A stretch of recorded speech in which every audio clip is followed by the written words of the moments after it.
So today, as we start blessings and prayers, we're going to divert a little bit into something a little different than we usually do because, as we mentioned, this is an interspecies community, and we have lost one of our co-founder-ishes. And so I want to invite Victoria to come and speak a little bit about Forbes as we get started today. Thank you, Reverend Sarah. Before I start to talk about Forbes, I do want to acknowledge that the animal rights community lost a champion in the past week, and that is Sherry Kolb.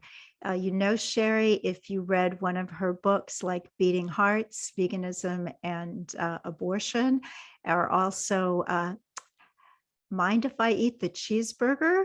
Answering the questions that vegans are often asked. So I was at Sherry's memorial service this morning, and someone said that she was the closest to a perfect person that they had ever known. And if you'd like to know a little bit more about that, I recommend Mind If I Order the Cheeseburger. So now I do want to turn to the family member that William and I lost this month, and that is Forbes. And you can see him here. I thought I would pick a couple of spiritual pictures. One, he's praying, the other, he's doing yoga, because he was that kind of dog. When I met Forbes, he was in a cage at an adoption event. He was skinny and scruffy, suffering from heartworm disease. But when I took him out to walk him, I kept hearing a quotation from Charlie Chaplin. Chaplin had said, "To believe in yourself, that's the secret." When I was in the orphanage, when I was on the streets trying to get something to eat, I saw myself as the greatest actor in the world. That was the exact energy that I got from Forbes. He was so sure that he was magnificent. And I would go as far as to say he was so sure that he was divine that I just couldn't take my eyes off him. I couldn't take my mind off him.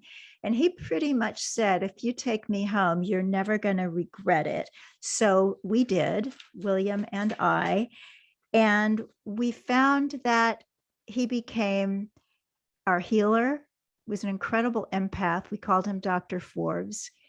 He was our best friend, but he was also our son. He loved being in a two-parent family because whenever we would walk him down the hall and the two of us were together, he would look behind him. And a minute or so later, he'd look behind again. He wanted to make sure that we were all there. So some people have said, well, why did you name him Forbes? It was because we had a pretty good idea that he was one of the 500 best dogs. So Forbes really fit.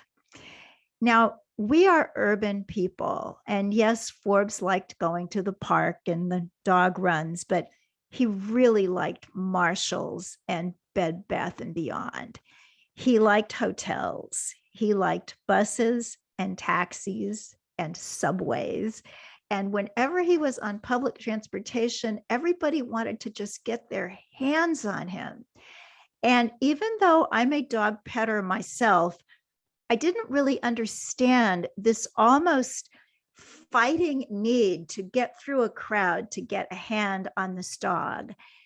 And I learned what that was about at the Cathedral of Notre Dame in Paris. I went there in 2015, and it happened to be the period when they bring out a holy relic that supposedly touched Jesus the Christ.